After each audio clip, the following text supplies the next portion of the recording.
Hi, this is Mark at learnhowtogarden.com, and in today's episode of the 10-Minute Gardener I'm talking about one of the alliums that every single one of us has room for in our garden and should be planting, and that's garlic. Garlic. We tend to think of garlic as a product of the sun, don't we? You know, most of us probably first came across it if you were my age, sort of on holidays in Europe. Now it's the mainstay of a lot of our diets, and it does need a sunny spot in your garden. But what a lot of people who've never grown garlic don't realise is it also needs the cold, which is why now, sort of October, November, December, is a perfect time for planting garlic. The cold actually means that the cloves are encouraged to split. So instead of forming one large bulb, you get the garlic cloves, which are inside this garlic bulb, and it's the cold that does that.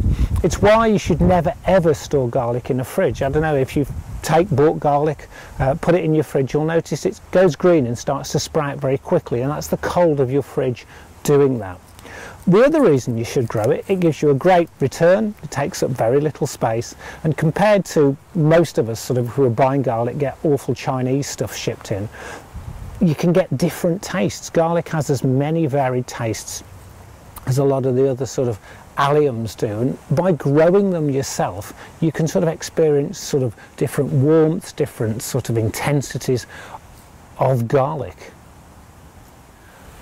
Over the years I've experimented with various sorts. I still grow 4 or 5, but if you're new to this, the two that I would really recommend. The first is this large white garlic called Picardy. It comes from northern France, it comes from the sort of Somme area, and will do well anywhere in Britain. It'll cope with wet and damp in the summers.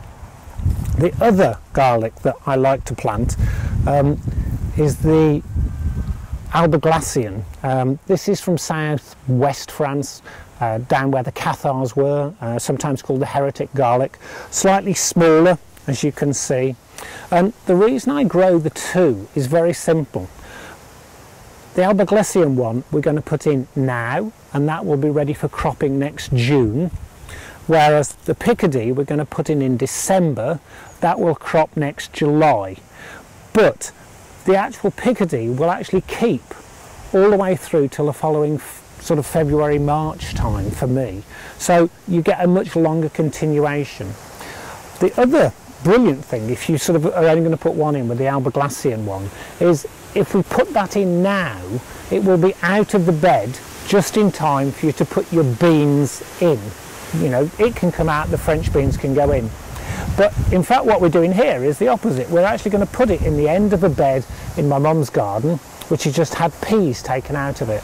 We've cropped the peas, we've left all the pea roots in, so there's quite a bit of nitrogen in the soil, which means that, you know, we're not going to feed the garlic now. There's enough goodness in this soil to get the garlic to start to grow, but not to put on a lot of soft growth before the cold weather hits.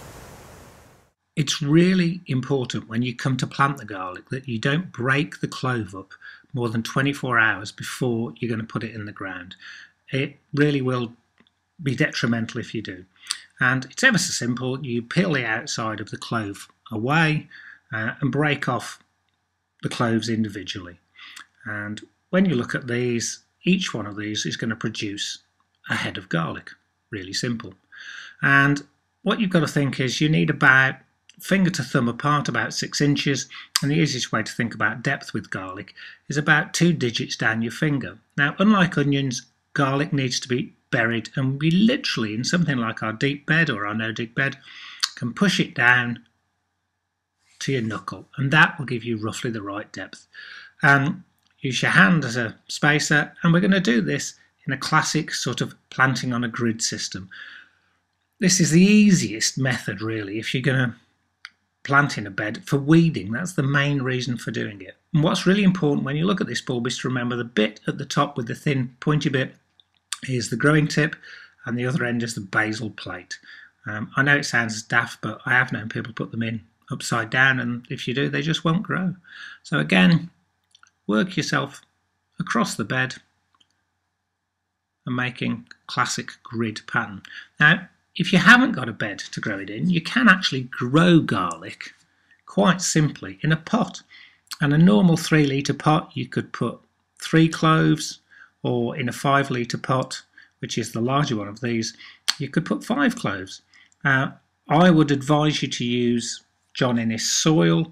It's going to be much, much better than using multi-purpose. The nutrients will come slower for the garlic. It will grow much, much better because it's going to be in there for quite a long time. And it's much easier to water. It doesn't dry out as quickly. So no excuse, it will grow quite happily on your balcony, on your patio. Put it in the corner.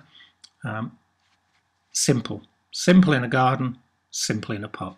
Everybody should be growing garlic. And always remember, if it's in a bed, just put a marker or a stake in. If you're anything like me, I tend to forget what I've put in, especially as I'm doing my own at home and my mum's. And this is a pot, exactly the same, up to your knuckle. Take your garlic, drop it in, absolutely easy peasy. No excuse whatsoever for not growing it. All that's left to do now is to water the garlic in the pot, water the garlic in the bed, give it a quick top dressing of calcified seaweed at about 1 handful per square yard.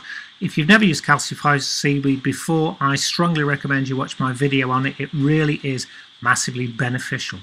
Just like the garlic, Pasteur found out a long time ago that you don't build up any resistance to the beneficial effects of garlic. So if you've never tried growing anything before, if you've never tried growing anything at home, if you've got to try one thing, I would say this is the thing to try first. It's dead easy to grow. It takes up very little space. It tastes so different from any that you will have bought outside of an Italian or French market grown by the people who are selling it to you. It is simplicity itself. If I could only grow one thing, if I could only encourage you to grow one thing, it would be this. Sorry about the voiceover at the end. My batteries went halfway through filming, but I hope you've enjoyed the video anyway. Thanks a lot for watching and I'll see you next time.